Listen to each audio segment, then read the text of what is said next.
माहितीतल्या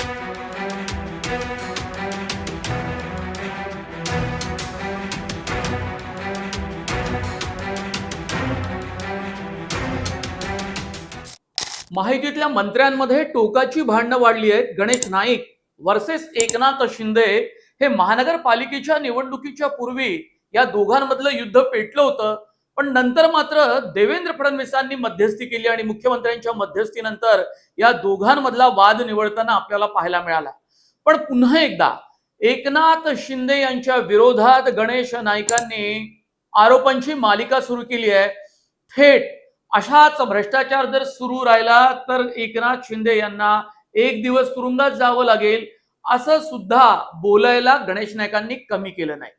दुसरीकडे संजय राऊतांनी भाजपात राहून तुम्हाला एकनाथ शिंदेच्या विरोधात लढाई लढता येणार नाही असं सांगून त्यांना शिवसेनेत स्वगृही परत यायला सांगितलं आणि तिथेच तुम्हाला लढायला पुरतं बळ दिलं जाईल असं आश्वासनही दिलं. एक दिवस हा भ्रष्टाचार असा सुरू राहिला तर एकनाथ शिंदेला तुरुंगात जावं लागेल असं ते म्हणतायत. पण त्यांना सरकारचा पाठबळ मिळतंय का? नाही. ही लढाई सत्तेत राहून त्यांना लढता येणार नाही. पाठबळ असेल तर कारवाई व्हायला पाहिजे. ज्या पद्धतीनं उपमुख्यमंत्र्यांचे चिरंजीव कॅबिनेटमधल्या एका मंत्र्यावरती कोरकडासारखे हल्ले करतायत, म्हणून माझे गणेश नाईकांना आव्हान आहे, ही लढाई भाजपात राहून तुम्हाला कधीच लढता येणार नाही. तुमच्या हातापायात बेड्या टाकून तुम्हाला लढायला पाठवलेलं आहे. तुम्ही स्वगृही आलं पाहिजे. तुम्ही मूळ प्रवाहात आलं पाहिजे शिवसेनेच्या आणि तिथून ही लढाई सुरू केली पाहिजे. खरं तर संजय राऊतांनी असं का म्हटलं आणि गणेश नाईकांना पुन्हा ठाकरे गटात परतण्यासाठी त्यांनी आवाहन का केलं हाही एक अत्यंत महत्वाचा मुद्दा आहे. पण असं सगळं असताना एकनाथ शिंदेच्या बाजूनं कोण बोलतंय तर उदय सामंत यांनी गणेश नाईकांवर जी टीका केली त्यांची टीका पाहून तीही खूप वेगळ्या पद्धतीची आहे.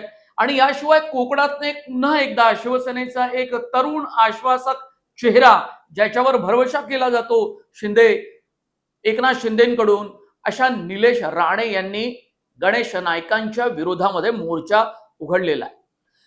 हे सगळं राजकारण का सुरू झालंय, कुठून सुरू झालं आणि कुठपर्यंत जाणार याचा वेध आपण या व्हिडिओत घेणार आहोत.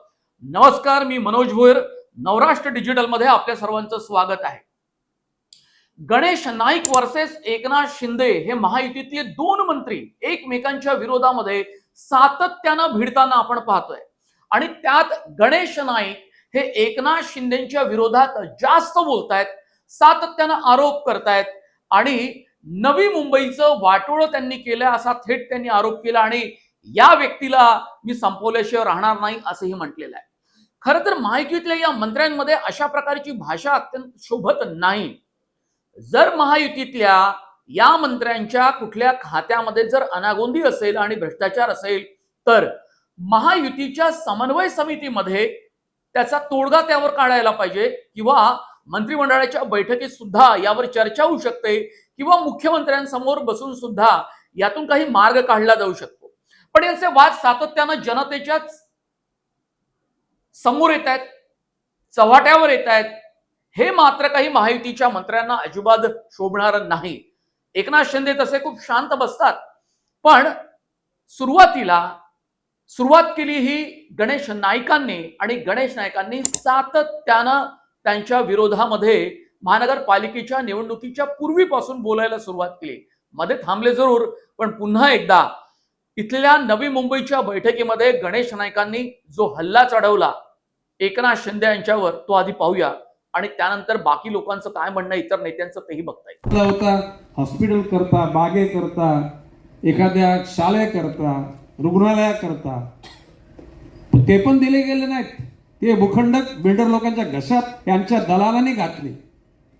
मला या गोष्टीची लाज वाटते की ज्या मंत्रिमंडळामध्ये मी आहे त्या मंत्रिमंडळामधल्या नगरविकास खात्याच्या लोकांनी अशा प्रकारचं कर्मदरिद्रीपणा केला.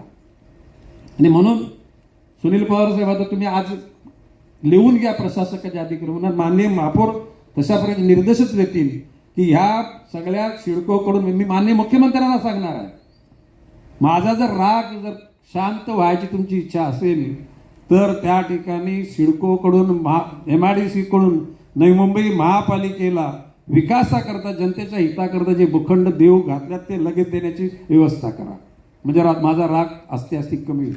मला हे मंत्रिपद मी निश्चितपणे पक्षाच्या शिस्तीचा, प्रशासन शिस्तीचा मी भोगता आहे, परंतु ज्या गोष्टी करता गणेश नाईक त्या ठिकाणी आमदार झाला, मंत्री झाला, ते जर का त्या ठिकाणी जनतेकरता मी बोलू शकलो नाही आणि ते जर मिळवू शकलो नाही, ते मंत्री परत का चाटायचे का? गणेश नाईकांचा मुळात आरोप असा आहे की नगर विकास खात्यामध्ये प्रचंड मोठ्या प्रमाणात भ्रष्टाचार, आणि हा भ्रष्टाचार जर असा सुरू राहिला तर एक दिवस ते तुरुंगात जातील असं म्हणायला सुद्धा ते मागे पुढे पाहत नाही. याचा अर्थ लक्षात घ्या की एक राजकीय शत्रुत्व आपण समजू शकतो, पण ज्या 3 पक्षांची मिळून महाराष्ट्रावर सत्ता आहे त्या सत्तेत बसणाऱ्या, एकमेकांच्या मांडीला मांडी लावून बसणारे मंत्रिमंडळातले सहकारी जर एकमेकांच्या विरोधात इतक्या टोकाला जात असतील आणि भांडत असतील तर सामान्य जनतेनं कुणाकडे पाहावं? एकनाथ शिंदेच्या विरोधात गणेश नाईकांच्या आरोपांची ही मालिका सुरूच होती. मधल्या काळामध्ये रवींद्र चव्हाण वर्सेस एकनाथ शिंदे वर्सेस श्रीकांत शिंदे जे कल्याण डोंबिवलीचे खासदार आहेत, तेही राजकारण महाराष्ट्रानं या महानगरपालिकेच्या निवडणुकीत आणि स्थानिक स्वराज्य संस्थांच्या निवडणुकीत पाहिलेला आहे. पण यावेळी तो वाद शांत झाला असला तरी सुद्धा आता इतक्या टोकाचं बोलणाऱ्या नायकांना सुद्धा उदय सामंत आणि निलेश राणे जे कोकणातले आमदार आहेत शिंदे गटाचे, ते सुद्धा भिडतायत. कारण सातत्यानं हे प्रश्न शिंदे गटाच्या आमदारांना आणि मंत्र्यांना विचारले जात आहेत की गणेश नाईक इतकं सगळं बोलत असताना तुम्ही शांत कसं आहे? उदय सामंत कोकणातनं काय म्हणाले ते आधी पाहूया आणि त्यानंतर मी तुम्हाला निलेश राणेंचं ट्विट दाखवणार आहे. एक्स वर त्यांनी पोस्ट केली, तीही आपण पाहणार आहोत. उदय सामंत काय म्हणाले ते पाहूया. म्हणजे त्यांनी कसं आहे, त्यांचा नक्की आक्षेप कोणावर आहे हेच कळत नाही. एकनाथ शिंदे साहेबांवर आहे की देवेंद्रजी फडणवीस साहेबांवर आहे? आणि देवेंद्रजी फडणवीस साहेब आज राज्याचे मुख्यमंत्री आहेत, एकनाथ शिंदे साहेब उपमुख्यमंत्री आहेत. पण कायमस्वरूपी एकनाथ शिंदे साहेबांवर बोलणं, त्याच्यामधनं कदाचित तुमचा TRP काय त्यांची ब्रेकिंग होत असेल म्हणून ते बोलत असतील. आणि एवढीच जर एलर्जी असेल तर त्यांनी थांबावं ना. आम्ही कुठं असं म्हणतो, ते आम्हाला सिनियर आहेत, वयानं पण सिनियर आहेत, त्याच्याबद्दल तुम्हाला असलेलं काही कारण नाही. पण त्यांना एवढाच जर त्रास होत असेल तर थांबावं, बाकी सक्षम होत नाही. उदय सामंतांनी एक मोठा प्रश्न केला की गणेश नाईकांना आरोप एकनाथ शिंदे यांच्यावर करायचे आहेत की देवेंद्र फडणवीसांवर, असं म्हणत देवेंद्र फडणवीस हे या वादामध्ये नेमके शांत का आहेत असा एक सवालही त्यांनी केलेला आहे आणि तो सूचक आहे. तो सूचक सवाल करत असताना या लोकांच्या मनामध्ये हा एक मोठा प्रश्न आहे की गणेश नाईकांच्या मागचा बोलवता धणी नेमका कोण आहे? कारण मधल्या काळामध्ये माहितीच्या सत्ता कारणामध्ये शिंदे गटाला नियंत्रित करण्याचा प्रयत्न केला, तसा तो भाजपचा प्रयत्न आहेच की ही सत्ता असताना सुद्धा हे दोन्ही राष्ट्रवादी आणि एकनाथ शिंदे यांची शिवसेना हे दोन्ही आपल्या कलानं चालावे, आपल्या नियंत्रणात असावे आणि त्यांची या पक्षाची ताकद सुद्धा महाराष्ट्रामध्ये जास्त वाढू नये असे प्रयत्न राजकारणात होत असतात. काँग्रेस आणि राष्ट्रवादी काँग्रेस पक्षाच्या सरकारमध्ये सुद्धा जेव्हा त्यांची आघाडी होती त्याही वेळेला अशा पद्धतीचे प्रयत्न हे सातत्यानं शरद पवार गटाकडून व्हायचे. पण आता मुद्दा असा आहे की उदय सामंत यांनी गणेश नाईकांना च्या टीकेला उत्तर दिलं आणि तसे ते मैदानात उतरलेलेच आहेत. पण यावेळी मात्र गणेश नाईकांचे आरोप आणि गणेश नाईकांच्या खात्यातला भ्रष्टाचार नेमका कुठला आहे हे मात्र उदय सामंत यांनी सांगितलं नाही. ती उणीव भरून काढली निलेश राणे यांनी. निलेश राणे कुटुंबियातच वडील खासदार आणि नितेश राणे मंत्री भाजपचे आणि याशिवाय निलेश राणे हे त्यांचे बंधू, त्यांनी नेमके काय आरोप ट्विट करून केलेले एक्स पोस्टवर तेही आपण पाहूया. नाही, नेमकं गणेश नाईक साहेबांना काय झालंय मला माहित नाही, त्यांचा प्रॉब्लेम काय आहे. आपण अलायन्समध्ये आहोत, माहितीमध्ये एकत्र आहोत, तर तुम्हाला विरोधक दिसत नाहीयेत, तुम्हाला शिंदे साहेब दिसत आहेत आणि वारंवार स्वतःला पब्लिसिटी मिळावी म्हणून तुम्ही शिंदे साहेबांचं नाव घेताय. हे नाईक साहेब अगोदर काय बोलले नाहीत, आता बोलायचं काय कारण आहे? तुम्हाला एका मुख्यमंत्री ग्रामसडक योजनेमध्ये तुम्हाला रस्त्याची NOC पाहिजे असेल फॉरेस्ट डिपार्टमेंटकडून, ती मिळत नाहीये, फॉरेस्ट ऑफिसर नाहीये, साधन सामग्री नाहीये. ही कसली नाटकं करताय? आणि कोणासाठी करताय? स्वतःसाठीच ना. ह्याच्यातून कोणाला, महाराष्ट्राला काय मिळणार आहे? हे आरोप पाहिल्यानंतर आणि तुम्ही हे ट्विट वाचल्यानंतर तुम्हाला लक्षात येईल की गणेश नाईकांनी एकनाथ शिंदेवर नगर विकास खात्याच्या भ्रष्टाचारावरून राळ उडून दिल्यानंतर या खात्यामध्ये सुद्धा नेमकं काय चाललेलं आहे त्याची जाणीव सुद्धा निलेश राणेंनी करून दिली. जंगलतोड महाराष्ट्रामध्ये प्रचंड मोठ्या प्रमाणात होते आहे आणि ही जंगलतोड किंवा ही जंगल पोखरण्याची ही प्रक्रिया मुळात नवी मुंबईमध्ये जसे डोंगर पोखरले गेले तशीच असल्याचं निलेश राणे यांनी म्हणून त्यांना सुद्धा काउंटर करण्याचा प्रयत्न केलाय. त्यांच्या नेत्यांच्या विरोधातच इतके आरोप झाल्यानंतर मात्र शिंदे गटाचे नेते आणि आमदार सुद्धा स्वस्थ बसायला तयार नाही. याचा अर्थ तुम्ही लक्षात घ्या की ही लढाई अत्यंत टोकाला जाणार आहे, तीव्र होणार आहे.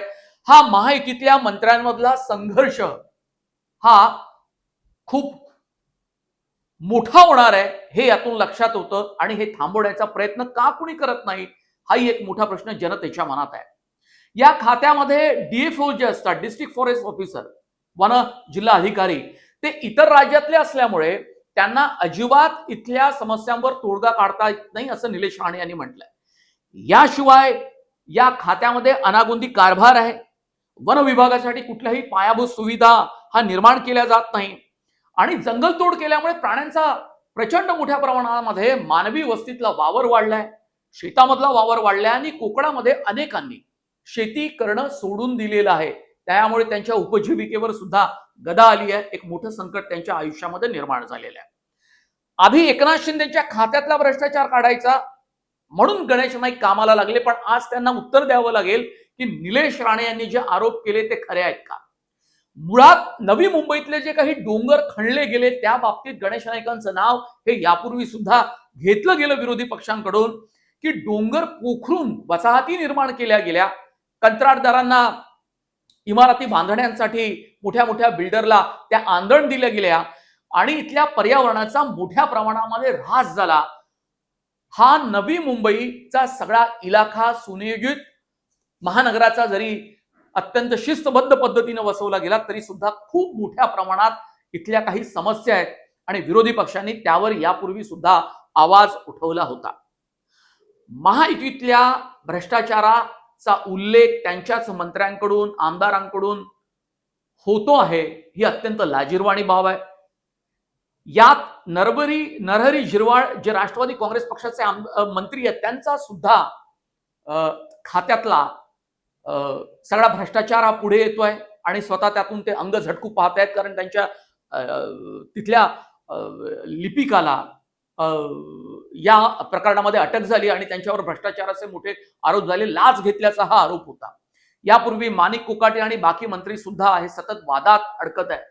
यावर सोक्ष मोक्ष लावण्याचं काम हे केवळ मुख्यमंत्री देवेंद्र फडणवीसच करू शकतात. अन्यथा एकनाथ शिंदे वर्सेस गणेश नाईकांमधली लढाई ही कधीही संपणार नाही आणि यांच्या नेत्यांचे एकमेकांवरती आरोप प्रत्यारोप सुद्धा कधीही संपणार नाही. हा व्हिडिओ तुम्हाला कसा वाटला, तुमची मतं या संदर्भातली काय आहे की जे महायुतीच्या मंत्र्यांमध्ये आणि नेत्यांमध्ये सातत्यानं सुरू आहे ते योग्य आहे की अयोग्य, तुमची मतं नोंदवा. याशिवाय तुम्ही नवराष्ट्र हे आमचं डिजिटल चॅनल सबस्क्राईब करा. इंस्टाग्राम, फेसबुक आणि एक्स ही तीनही आमचे सोशल मीडियाचे हँडल सुद्धा तुम्ही फॉलो करा. बेल आयकॉनवर जा, तिथे बटन दाबा म्हणजे तुम्हाला व्हिडिओचे नोटिफिकेशन या चॅनलवरचे सातत्यानं मिळत राहील. खूप धन्यवाद. नमस्कार.